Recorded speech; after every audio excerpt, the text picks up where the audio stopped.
Hello, everyone. Welcome to our episode today. I'm your host, Lokman Karadag. Tonight, we are diving into a big topics shaping the global trade and geopolitics, China's rare earth strategy, the result of fourth plenum, and growing US-China rivalry over technology and economic security. As we know, recently China imposed some export control on some critical minerals. And meanwhile, China's fourth plenum has set the stage for the country's next 5-year plan, focusing on high quality growth, the tech self-reliance, and the military modernization. These goals give us a clear look at how President Xi Jinping to preparing China to challenge the global competition, and especially its relations with United States. To help us all these complex issues and developments, I'm delighted to welcome our guest tonight, Dr. Winnie Kim. Dr. Winnie Kim is a senior lecturer in Chinese international political economy at the University of Bristol and associate at the Center for Science and Policy at the University of Cambridge. She's a leading specialist in Chinese international political economy and Chinese international relations, with more than 50 years of research on China's economic development and over a decade of experience working on Sino-UK relations. Dr. King has also served as a parliamentary academic fellow and China specialist at the House of Commons Library in International Affairs and Defense sections. Her research interests cover China's foreign economic policy, economic security, energy and financial reform, technology strategies, and Taiwan-China relations. Dr. King, it's a real pleasure to have you on our program. Thank you for joining me today. Thank you for having me. Okay, let's start with our first topic, China's recent suspension of new rare earth export controls. Many analysts and experts view this as a calculated trade-off than a policy reversal. How effective do you think this move will be as leverage against United States and ongoing chip and technology restrictions? How will affect this competition between these major powers? Do you mean the decision to use rare earths as a policy or an instrument, or do you mean now that they've lifted the suspension? Sorry, lifted the export. Actually, we can collaborate together. Why the changes come? Why the changes come? I mean, after the APEC and there is some development. First China imposed its export controls. That the meeting come and the APEC, and how will you to see these developments between these two countries? Okay, so the rare earths issue is not a new one, though it's more recently come into the discussion for Europe and US, well, the West in general, for several key reasons. Okay, I think it's important to note that for China, the issue of rare earths has always been on a priority for them.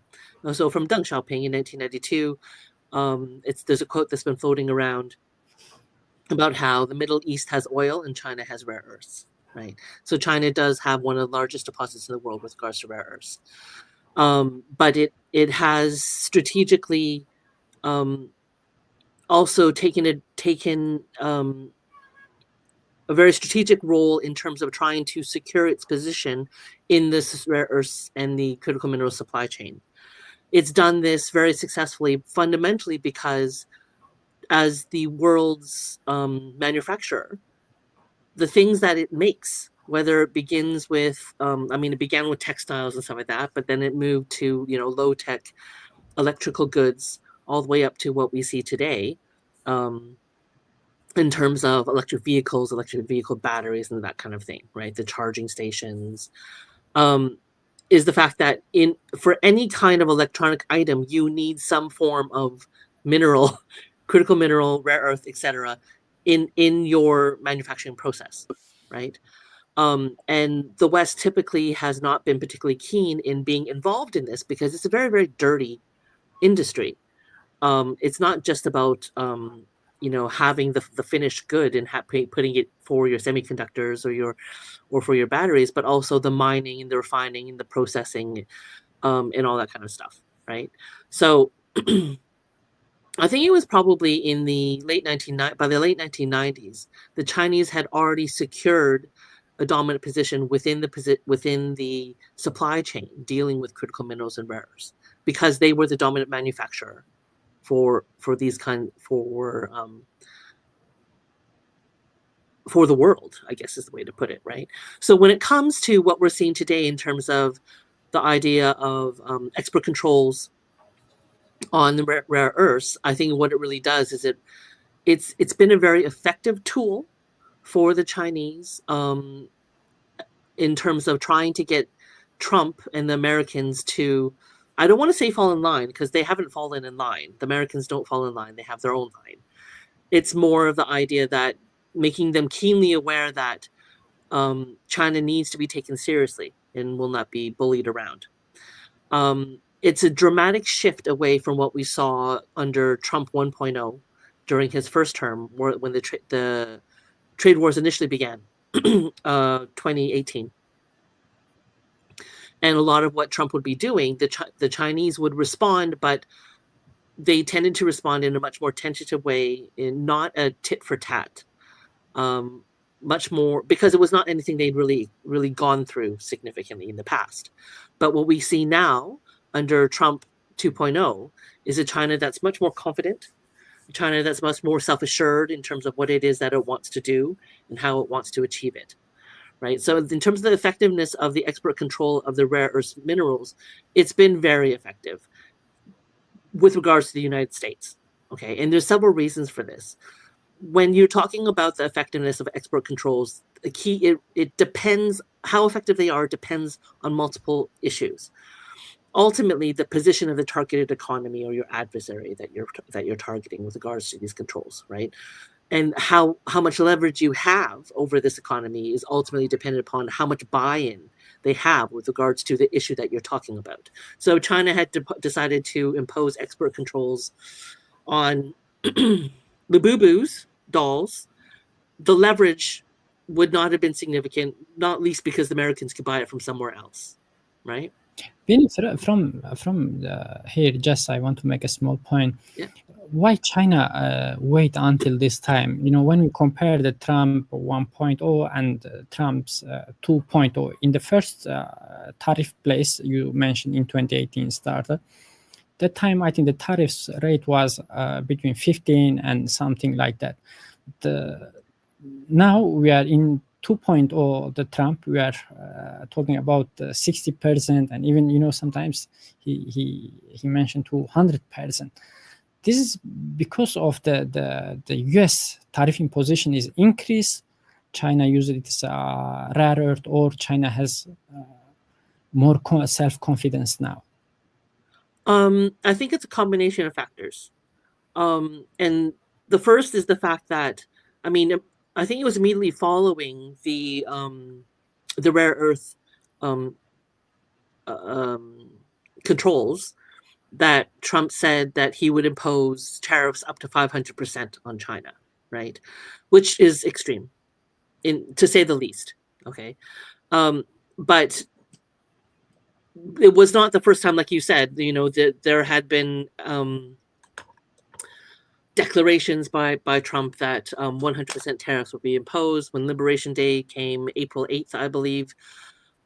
Like tariffs across the board for major sectors and even against allies, right? American allies. And so why do we see China doing this now versus under Trump 1.0? Like I said, under Trump 1.0, you didn't actually know what was happening, right? The first example would be Trump targeted aluminum, steel and aluminum, right? As in tariffs, and China was the main target for this. It was declared that China was the main target for this, but China was not a major supplier for aluminum and steel for America. Okay, it caught very good headlines.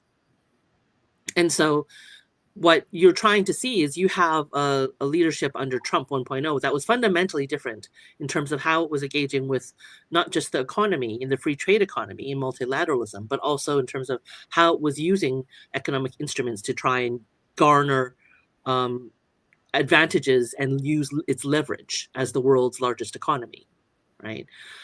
And what we have now under Trump 2.0 is that the tariffs that have been imposed, which continued from Trump 1.0 and through Biden, and now what we have is that the trade that China has lost to America has been taken up elsewhere, fundamentally in Asia, Latin America, and Africa, right?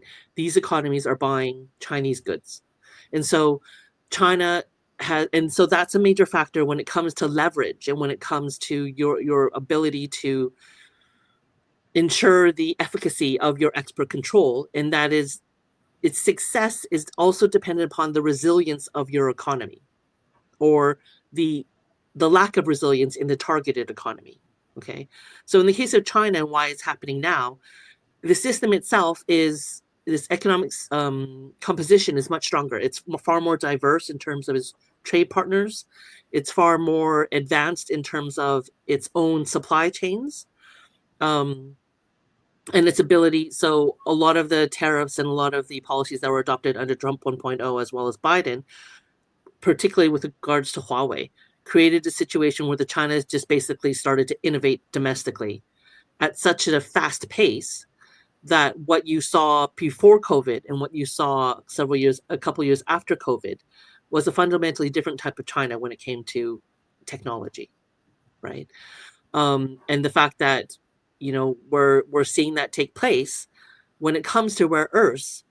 China is the dominant player in the majority of the rare earths and critical minerals, not just in terms of you can look at it in terms of whether or not it processes, whether or not it refines it, whether or not it mines it. It just depends on which one you're talking about. There's so many, right? But it has a dominant position in that, whether you're talking about upstream or downstream. Okay. And the issue was why it's so effective against the United States is because the United States is not resilient in this sector, and there are no alternatives in this sector. China dominates it, right? And as much as people may talk about the idea that whether there were very negative, very sinister basis or motivations behind this, we can't necessarily tell. It took China decades to establish its position, right? And so yes, it does tend to like to play the long game, but at the same time, America's own development since China entered WTO in 2001 has actually benefited from the fact that it didn't have to deal with these kinds, this sector itself. It had space in its own economy to focus on technological development and innovation, which is why it's a leader in those areas, artificial intelligence and quantum and all those kinds of things, right? The thing we have with China, however, is the scale. China's scale in its economy is so large, and its population is so large, and its workforce is so large that it allows for it to do both and more that most other economies in the world cannot. And the things really get more interesting. Under the Trump 1.1, the time the tariffs was only, I think, covered China. And now the United States also imposed the tariff even on its allies, like the Canada and the Australia. No, it did impose tariffs on other countries as well. Like Canada was targeted, for instance. It just depended on the sector, right? And so, yeah, it has more to do with, I think, with the rapidity, like how quickly it's happening, how quickly you move back and forth, and then how quickly the different economies and governments are trying to respond to try and garner some level of stability within their economies. And so there's been a lot of advantages and benefits for the Americans with the Trump 2.0 tariffs. So compared to, I did a little calculation. I could be wrong. I'm hoping I'm not. But compared to the stock market in America, immediately following the announcement of the Liberation Day tariffs in April, and compared to today, so November, let's say 3rd, yeah, because it's the 4th today, the stock market has risen about 27-28%. Yeah. And so that's, while some people will not consider that to be desirable growth because you've experienced significant upheaval, if you compare it to Trump when he initially was elected back in November last year, the stock market has still grown 20%, right? The amount of investment that's gone into America through from Japan, from South Korea, from Taiwan, even from European economies is phenomenal. But Winnie, do you see this as a sustainable strategy for a long term, especially? For the Americans? Yes. Or for the world? No, for Americans. For the Americans. Okay.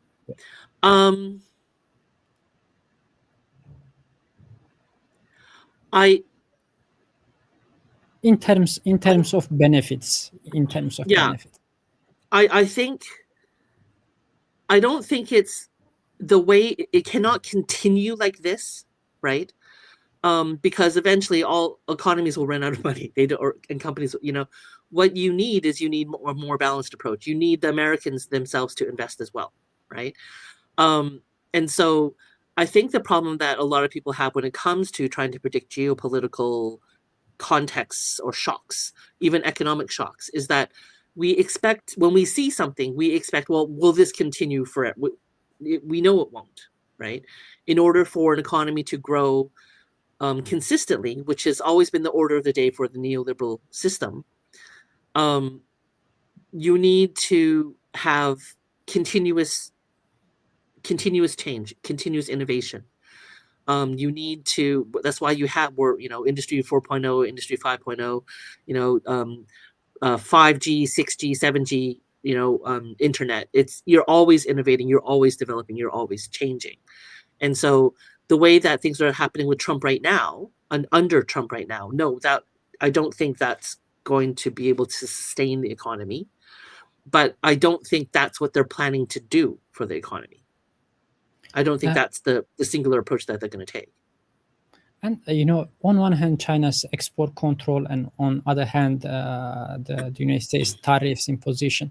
So, what immediate and long-term risks does this threat to the control pose to global supply chains, especially for critical high-tech and defense industries like electric vehicles, jet engines, and semiconductors?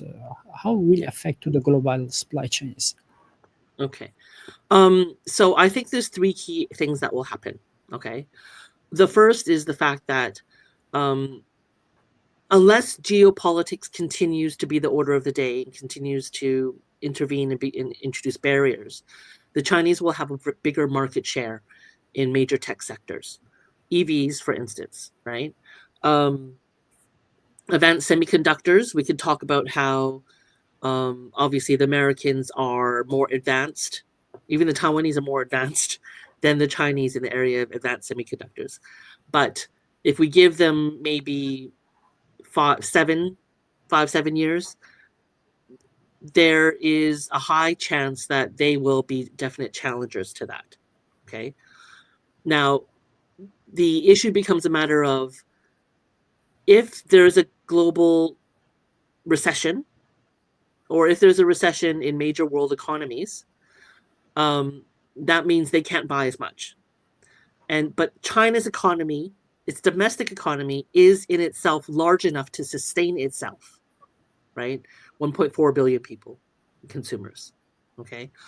And so will we see, when it comes to global supply chains, I don't think that that's going to change. I think China will continue to be a big player in global supply chains. If anything, I think it will become much more diverse, because it does have an interest in trying to help other economies to develop, particularly in the global south, because they are also markets that the Chinese can access. Okay. So that's the first thing. The second thing is the fact that, as we saw under Trump 1.0 and under Biden, when you have economic export controls and tariffs and stuff like that, and you have sanctioning, for instance, it doesn't necessarily mean that, at least in the case of China, you're going to see the decline of an economy or an industry, right? If anything, it provided an opportunity for the Chinese to grow, right, and innovate.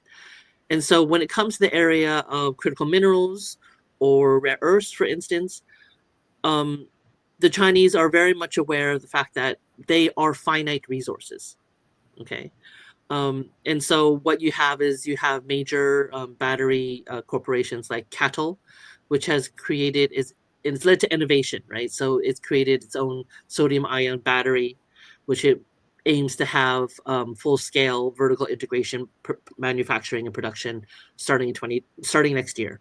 Okay, there's high-NA battery technology. There's also sodium-ion battery technology in UK and France and Sweden. They all have very impressive results. And it's when you have these kinds of situations that you know you need to diversify, you need alternatives, and you need innovation. And those are things that are happening. Tesla is trying to reduce its use of heavy rare earth metals in its own batteries.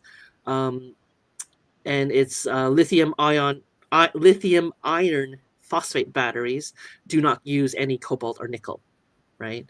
And so slowly, if these things succeed, you then come to a place where, okay, you then carve away China's leverage around rare earths, and that using that as an export control, you carve away certain things around tariffs and stuff like that, but you create new technologies and new sectors and industries, which then, will eventually probably be used in future. But it's, in terms of the immediate and long-term risks or impacts, there's a lot of different things that can happen, right? In terms of immediate responses, I would say immediate is 6 months to a year, right? And so because we still have the suspension, the agreement between Xi Jinping and Trump was only for 1 year suspension of the tariffs and the export controls, right? But we also know that Trump is very consistent in being inconsistent, consistent in kind of upending things a bit, right? And so whether that will last an entire year, I'm not convinced that we can rely on that. But Xi Jinping's going to go to America theoretically, and Trump's theoretically going to go to China. So you never know what's going to happen. But I wouldn't bet on it just yet. And all these developments between the United States and China, and also the allied countries of the United States involving to some extent, especially like South Korea and others. All these developments, do you think how will give an window of opportunity to diversification away from China's 90% of the global rare earth processing, and finding an opportunity, became a self-reliance countries? Well, okay, so unless you have your own supply of rare earths and critical minerals, you cannot be self-reliant. China also has a 70%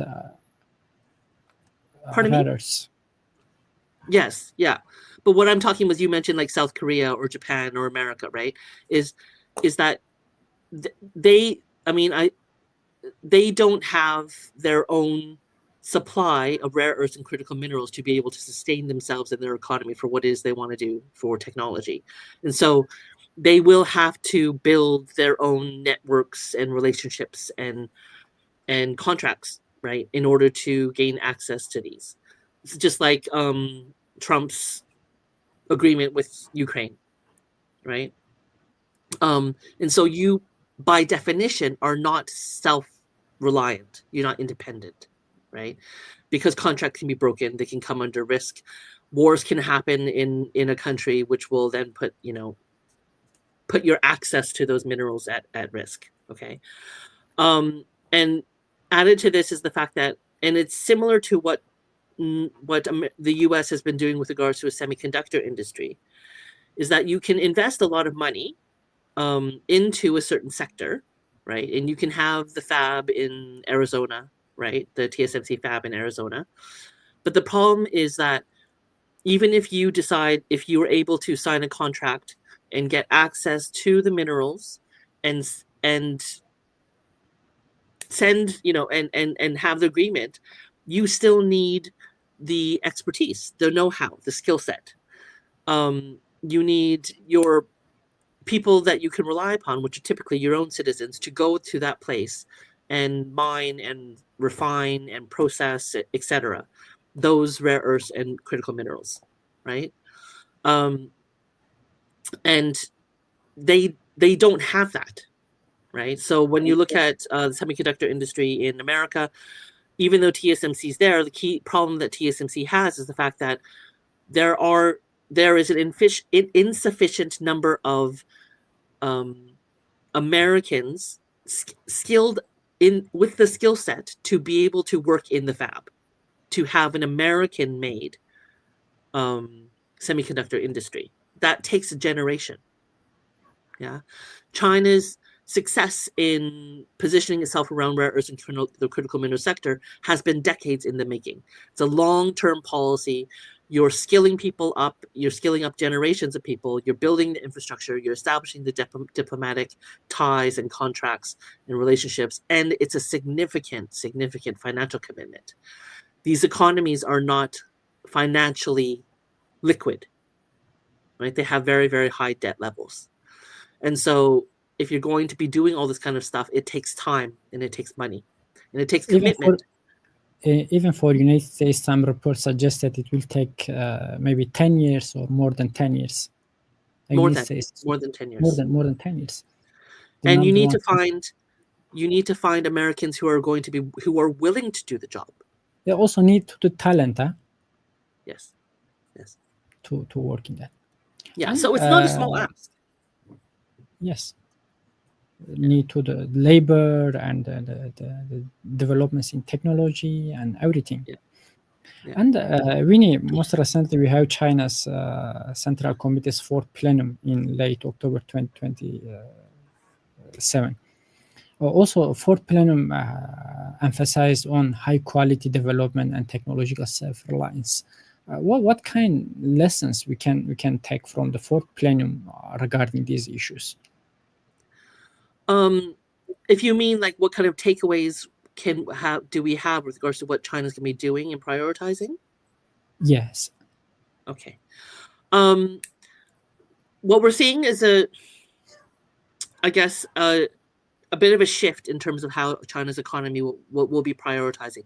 Typically, when we hear about 5-year plans coming out of China, what people tend to prioritize is the growth rate.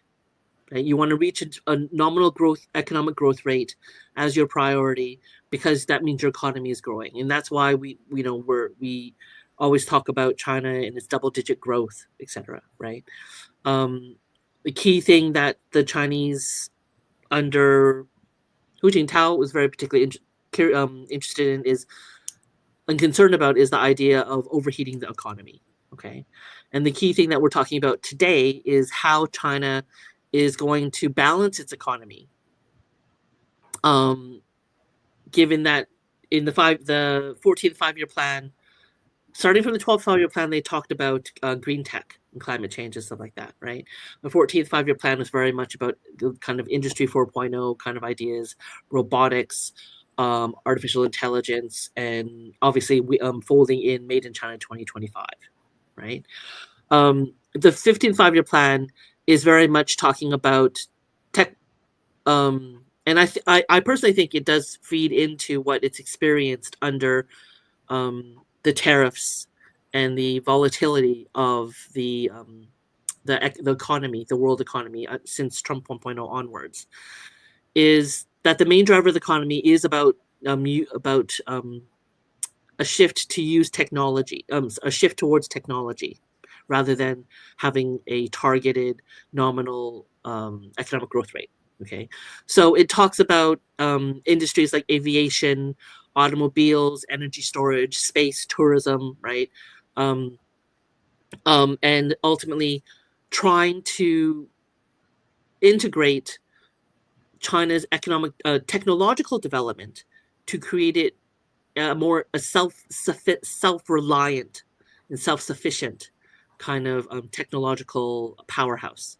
Okay, and in this, you obviously have significant domestic economic challenges that arise because there's issues around consumption, there's issues around high unemployment for graduates and stuff like that.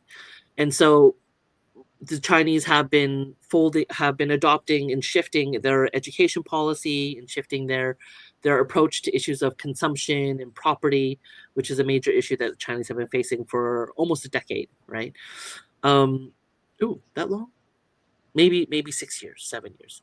But it becomes a matter of trying to see how technology becomes an everyday part of life rather than the fundamental means to trade and market and that kind of thing. Okay, so when you're talking about the healthcare sector, the technological side becomes significant in terms of you don't just have robotics for doing surgery or for caring for people like we do see in Japan, but also in terms of pharmaceuticals, biotech, and education. Okay, so you're folding in and integrating education with the science and technology side, that they become one and the same. Okay, yeah, does that answer your question?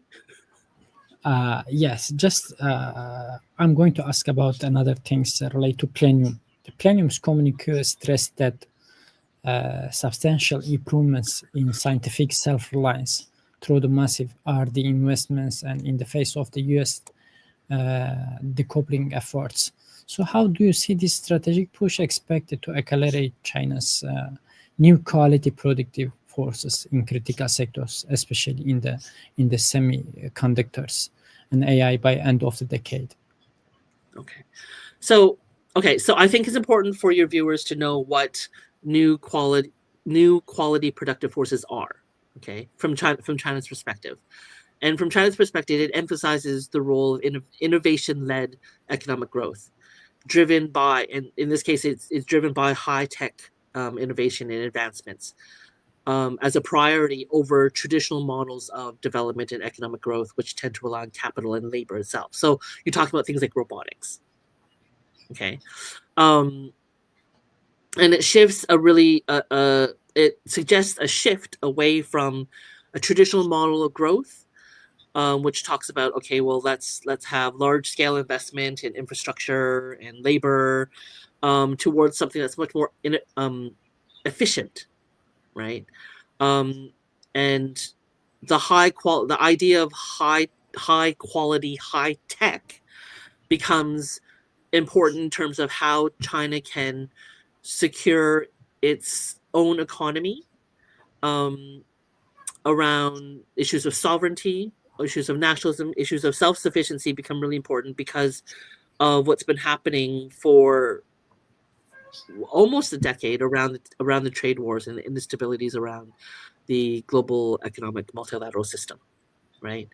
And so when you move towards stuff like robotics, when you move towards stuff that allows for productive forces which allow for more quality within your life, within the citizen's life, within the industry itself, it shifts towards. I mean, I personally find it shifts towards more of allowing for the population and citizenry itself to have a freer role rather than working, 7 days a week in very unattractive conditions, as we saw in the early years of China's economic development. And Winnie, at the recent APEC summit in South Korea, the Trumps and Xi Jinping signed off on declarations, including those around AI governance. So how did you able to check the content of this declaration reveal about China's efforts to position itself as a champion in especially in Asia-Pacific trade and multilateral governance? So I wasn't able to get a lot of detail on it. I mean, the main thing that I was able to garner is the fact that China has a very different approach to the idea of what AI governance would look like compared to the European Union, and America, for instance. Yeah. And there's, while the Europeans are very much about norms and safety, the Americans are far more about, you know, the profit that you can make from it and the opportunities that you see behind it. Whereas China is very much about trying to create an environment with the use of artificial intelligence, which you govern, which allows for public safety, as an example, right? That's not the only thing, but with the World Artificial Intelligence Cooperation Organization, which was signed at APEC, and it does it's the idea of AI setting rules for governance and boosting cooperation across nations, because we're all using AI, right? And we're all using the same internet. It's about making AI a public good for the international community, right? So you have to have standards which allow for public safety. China has a very different approach with regards, for instance, to algorithms, right? Even if you're using something like Xiaohongshu, but you're under a certain age, they have restrictions in terms of the kind of stuff you can see. The algorithms don't allow for anything to do that's inappropriate for younger children. You can only watch educational, historical, scientific, art, music, you know, that kind of stuff. And it's that kind of approach for the Asia Pacific members, for the members of APEC, appear to be quite an attractive option, right? I think it's a significant move on the side of, not just on the side of China, but on the how it was received, in terms of the fact that there have been efforts, including in the UK, to try and create some kind of movement towards some sort of cooperation around artificial AI governance. And this is the first instance where China has put itself forward to propose something around this. And it's the first instance where they've actually had a positive response, where they were actually willing to approve a joint declaration and a pact on AI, particularly with regards to aging population. So there's a lot of different areas where APEC members have things in common with China, and AI clearly its approach is something that is quite attractive and of interest to them. And also, each side, Trump and Xi, made a bilateral talks at the APEC summit. So do you think what key concessions did each side make regarding the tariffs, rare earths, and also technology export curbs? What concessions did they make? I mean, or is that yeah? No, what key concessions did each side make? Well, so we saw the concession had with regards to rare earths for the 1-year suspension, right, of the export controls, as well as Trump's agreement to reduce the tariffs, right, in certain areas. I think the question that you really want to know is, what does that mean for the next step? Yes. Yeah. And if we're talking about whether or not it is likely to provide a foundation for further cooperation or further tempering and stabilization of economic relations between China and the US, I think it's more that it needs to. And because that's not just what China's looking for, but it's what the international economy and the international community is looking for. The next phase of trade negotiations between China and the US needs to provide some level of stability.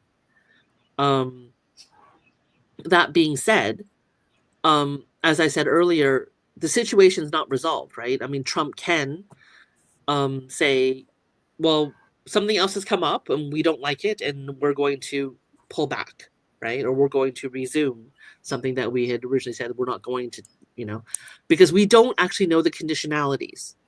So while China may have and US may have agreed to certain things, we don't know the details, the nuance as to under what conditions will these remain in place? Under what conditions will these be at risk to be lifted? And again, at the APEC summit, the President Trump reference to the summit as a G2 meeting. So how does this analogy signal a potential shift toward bilateral dominance in the global governance, and what are the diplomatic risks for the multilateral institutions and US allies, especially like WTO and APEC? And okay, I'll start with the multilateral institutions. In general, I don't think there's any major risk to the multilateral institutions because the Chinese are inherently invested in having a multilateral order. They like multilateral trade, and the free trade system has provided them with a very stable environment within which they've been able to grow and develop. What they want is a multilateral order or a multipolar order which is far more representative of the world, I guess is the best way to put it, right? Whether it has to do with fair negotiations within the World Trade Organization, fair representation, or even fair representation within the UN Security Council, where the global South is not there, other than China, and then depending on how you define Russia, right?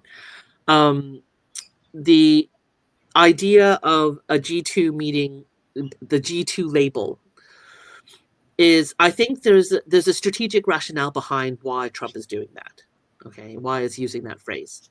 For those viewers who don't know what it is, it was a term that was coined in 2005, basically to propose the idea that rather than something like the G7 or the G20, which represents the global South, you have the G2, which is talking about the US and China as the major world powers within the international order, which will determine where it's going to be going, how stable it is, whether or not there's going to be war, how the economy develops, that kind of stuff, right? But the thing is that the G2 concept is something that was proposed and dismissed quite readily because number one, China wasn't willing to take up that role, right? In terms of having that kind of dominance within and responsibility within the international order. The second thing is the fact that was 20 years ago when it was proposed. And the China today is not the China of 2005. The China of 2005 had just joined the WTO, right? The China of 2005 was nowhere near as diplomatically hefty on the international stage. It didn't have any major footprint in the beyond its borders with regards to its whether it has to do with corporations, multilateral corporations, its diaspora, the China's domestic development, its trade, investment, digital diaspora footprint today beyond its borders are far more significant and far more important for the global economy than you would have seen in 2005. Okay. Simultaneously, the U.S. that we had in 2005, that was at that time fighting the axis of evil in the war on terror, is not the U.S. we see today.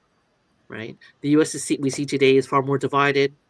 It's far more protectionist and mercantilist in nature. It's stepping away, starting from under Trump 1.0, from the multilateral order. And so the reference of the G2 is a smart one from Trump's perspective because it not only embeds the perception of Sino-U.S. relations within this context, that they're equivalent. So it's a big thing because you're now saying that China is not just a rising power. China is an equal power to the U.S. Okay, is it possible? Yeah, is possible to also link this G2 labeling in a Cold War? between two superpowers? Okay, so I guess if you wanted to look at it in a bubble, you might be able to, because you asked the question around the context of bilateralism, right? Or Yes. bipolar powers within the international order, right? If you look at it within a bubble, you could have that discussion in an academic paper. But if you're looking at it within how the world is working, I don't think it's a viable label, okay? Because while Trump is talking about G2, Mark Rubio earlier this year was talking about the fact that the world is a multipolar system. Yeah, the fact that it was quite an impressive framing of things, but a unipolar system is an unusual thing. Yeah, is what Mark Rubio said when he had an interview with did an interview with Megyn Kelly. So within if you pop the bubble, if you pop the G2 bubble, you also see that the US is trying to secure its position, right? And within the domestic context, the G2 label is more attractive than one of a multipolar label system, right? But it still requires, even if you're talking about a bipolar system, yeah, or a G2 system, it still requires China to want to be part of that. Trump may have used G2, China did not. Not that I could find. I did try, yeah. And it's because it requires a China that is willing to take on that role. And it's not just financially expensive and draining, but it also means you need buy-in from the rest of the world, because you're forcing them to choose. You either choose the America side or the China side. And to provide a economic, military, diplomatic, geographic, geopolitical, technological infrastructure, yeah, that's a lot. That's a lot. And even though China has willingly relinquished the label of being a developing economy under World Trade Organization kind of standards, China's per capita GDP, per capita income remains approximately $13,500 a year. Yeah. It has a lot of domestic issues that it needs to resolve and it needs to deal with. One of the big things that came out of and has consistently been talked about is the idea of consumption within China and how consumption levels are too low. How is China going to resolve those kinds of issues? The nature of China's economy and how it wants to develop is fundamentally different than how the West has traditionally developed, right? So China's consumption levels right now is approximately 40% GDP, right? Whereas in the US, consumption is at 70% GDP. A big part of that, whether it has to do with the property sector or it has to do with retail or even levels of individual debt, the Chinese they're not keen on that level, that model for their economy, right? Xi Jinping has very clearly stated, and it's been a position that the government's adopted for a while, is that houses are for living, they're not for speculation, right? And so China has quite high levels of home ownership rates, ranging between 70 to 90%, depending on what source you're looking at.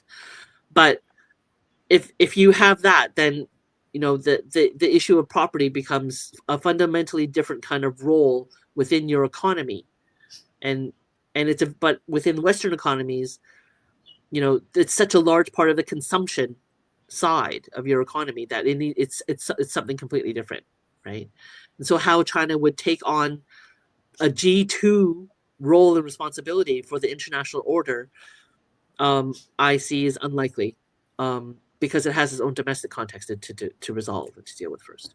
Vinny, in terms of the other part of my question, in terms of the U.S. allies, how will it affect their domestic policy and their foreign policy, and even how it will affect the global South countries which more align with China, the terms of G2?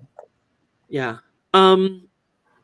So like I mentioned before, I mean, it ultimately, when you're talking about U.S. allies or even China's allies, if you do have something like the G2, like I said, you are inevitably talking about having to choose a side, right?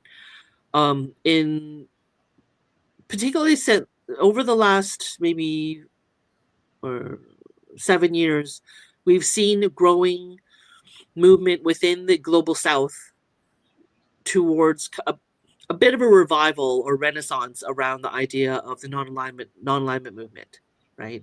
Where you have African nations kind of breaking away from the very old, very exploitative kind of colonial chains in West Africa and Central Africa from the French. You have the Chagos Islands and how technically, because it's like a colonial holdover for the British. It's trying to, a lot of the global South nations are trying to gain more control over their resources, over their economy, over their currency, and all that kind of stuff. Zimbabwe, for instance, made several years ago, adopted the position that when it comes to their lithium deposits, they want to have control over the mining and the processing of it, right? And the key thing becomes a matter of, if you want to have access to Zimbabwean lithium, you need to work with the Zimbabweans to do that, quite rightly. But the Chinese are one of the only economies who are willing to do that, right? Because what model is typically done is that you say, well, we have an agreement. I'm going to mine it. I'm going to get it. You get your payment, and I leave with the product. But the global South nations, they want their own industry. They want to build their own technology. They want to have their own skilled workforce, right? And so a G2 model doesn't really allow for that, right? And so when you're talking about the idea of having to force to choose a side, that's not anything new. I mean, we saw that we've seen this, like you said, during the Cold War, but even after the Cold War, if you believe that it ever ended. I'm not particularly a proponent of that. I do believe that there are significant remnants of it today.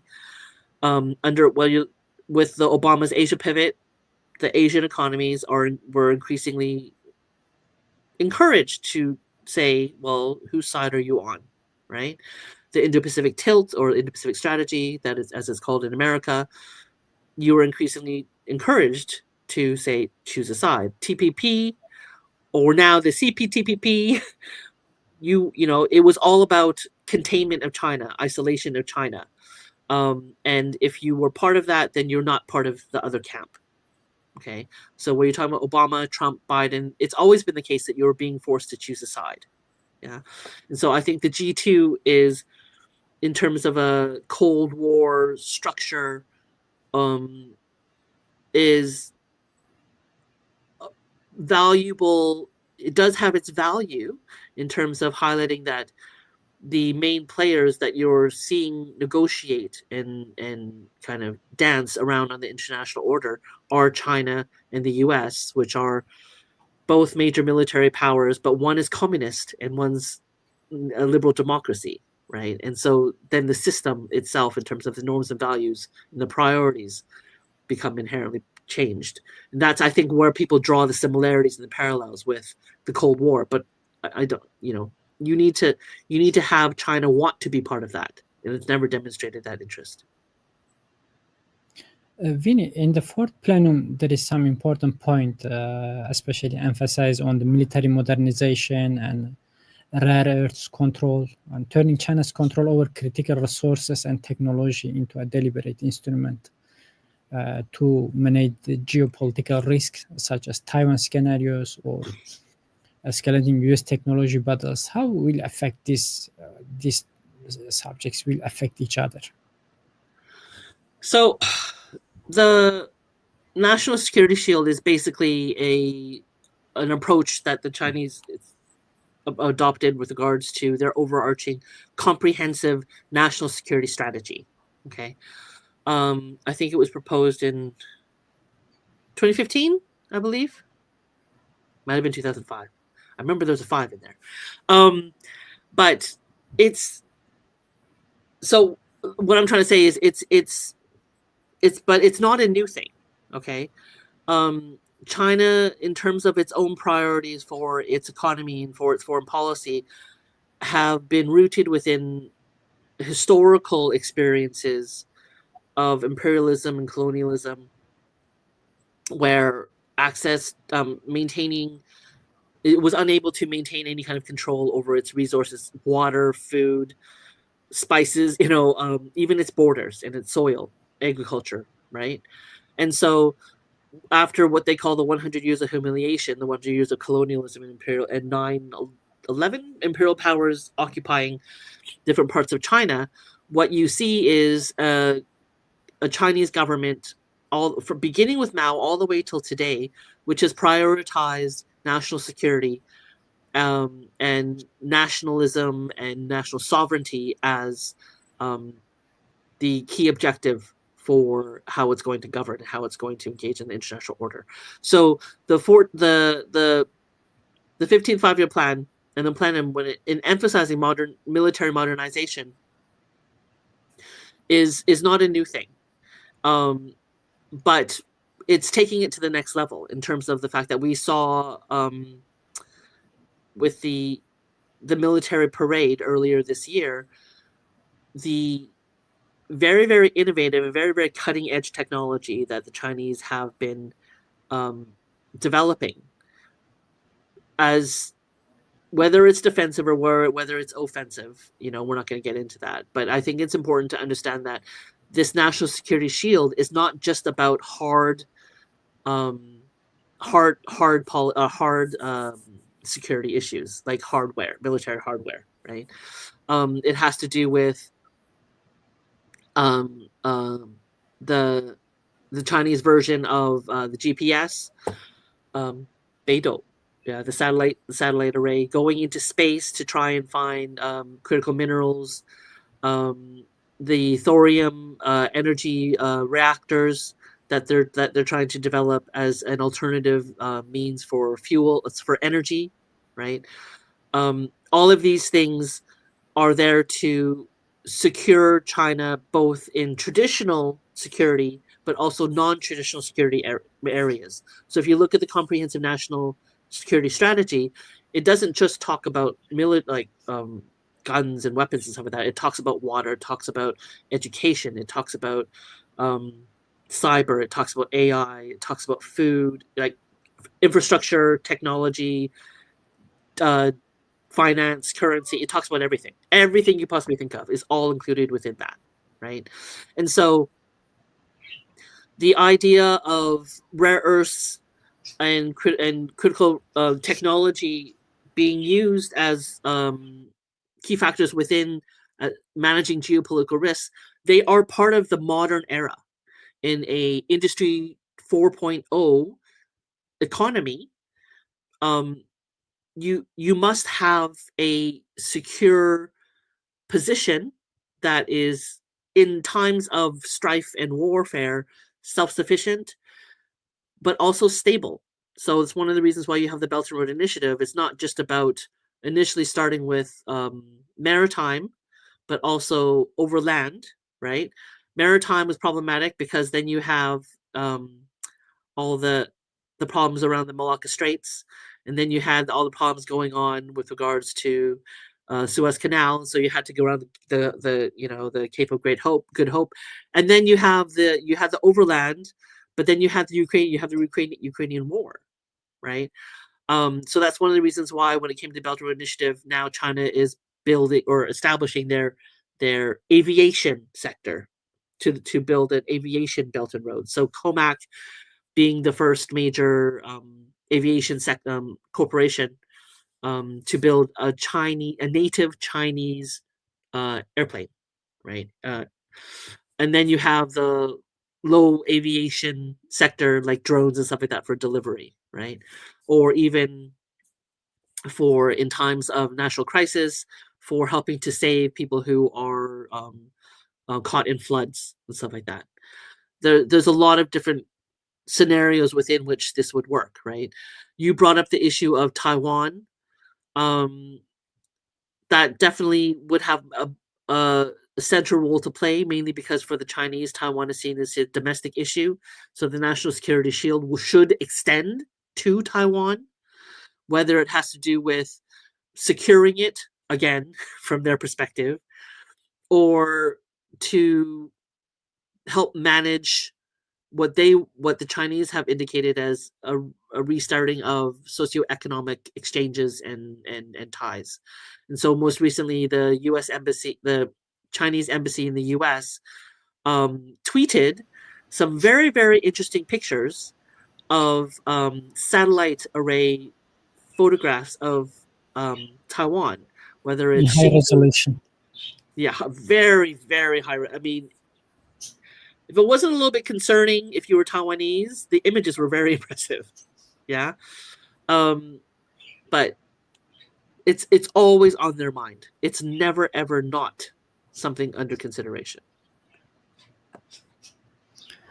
And Vinny, just there is some question. You can reply all them together. Just let me bring on the screen one by one, and you can answer all together. Else. China's rare earth export controls disrupt U.S. tech supply chains, affect EV and electronic makers' reliance on these materials. Will this force faster diversification to alternative suppliers? This is one. So when, yeah. So do you prefer to answer one by one, or I can answer this very quickly. Yeah. Oh, yes. Okay. If you're talking about the alternative suppliers of rare earths, there aren't very many. Yeah. And if they were going to supply anyone, they would supply their own nation. So, yeah. Okay. To what extent might AI transform diminished tradition, geopolitical disputes, or physical territories, such as land and sea, among major powers? Could you share your thoughts on? This is an interesting question, I think, because AI, I think, dominating everything. It is a very interesting question. I think the question that Lokman asked about the World AI Cooperation Organization speaks directly to this. Yeah, governments do not want that to happen, particularly if you're talking about the majority of the APEC economies who experienced colonialism. Maintaining their sovereign borders and sovereign territory are inherently important. Yeah, it's one of their priorities. And so to allow for a situation where I'm not quite sure how, and maybe I don't have the, the sci-fi imagination, how it would diminish traditional geopolitical disputes. If anything, I think it would lead to so much manipulation that it would exacerbate it. This question sent me back to the 2020 or 2018, the time I was working on my research, like the South China Sea disputes and the Taiwan issues. But on the APEC summit, I think I couldn't heard anything about the Taiwan or South China Sea. Now everything are focusing on the AI, technological self-reliance, and the semiconductor. I think really the geopolitics is changing from the physical to the cyberspace, I think. It's an interesting idea. I definitely do have to admit that I don't know enough about. I don't have enough. I genuinely believe I don't have enough of a sci-fi imagination to wonder how this would work. Okay, just next one. Given US-China tech controls AI chips, how do the EU, Japan, and South Korea navigate the pressure to align with US security versus maintaining China market access? Yeah, this is also interesting dilemma. Yeah. Security guarantee and the market access. So, okay, there's different ways to look at it. You can look at it in terms of it ultimately depends on what your priorities are. If you are the EU, Japan, or South Korea, it depends on how much you are a kind of person that would align directly with the US, right? Von der Leyen, for instance, is full on in US camp as we go to the idea of having to choose a side, right? But Japan and South Korea have demonstrated more flexibility. You now have a new leader in Japan and in South Korea who's come in recently, right? Who are more open to engaging with China and recognizing that the instability that is coming under a Trump 2.0 government actually leads to a lot of problems with regards to their own economies, right? And so EU, Japan, and South Korea have all committed a significant amount of money into investing into the US in the tech sector. Yeah. But if I was them, and I'm not recommending anything, I'm just like, putting out some kind of hypothetical situation, I would not put all my eggs into one basket. And they're not, because they're also Japan and South Korea are trying to ensure that they also develop their own industries domestically, right? And it also is coming up in the area of rare earths and minerals for Japan, trying to establish their own agreements and their own industry for that sector. But you have to find a way to balance it. To ignore China creates problems for your own economy because you are so inherently interwoven with them. So you're basically, hurting yourself at the same time. Thank you very much, Winnie. I think these questions will be conclusion of our season. I think the physical geopolitics will replace with the cyberspace geopolitics, especially in the coming decades. We don't know. And thank you very much, Winnie, again for joining me, for giving this terrific conversation. Helpful. Yes, very nice. And have a good night to you in UK. You too. Okay. Thank you. Okay, see you. Thank you. Bye-bye. Thank you. Bye. Bye. Yes, we come to end of another episode of the Global Power Dynamics. Thank you for stay with us until the end of the program. And for those who don't find an opportunity due to the time zone differences, please find the record of the video on my channel. And don't forget to subscribe to channel for upcoming shows. See you in the next episode. Good night and good day. Good morning.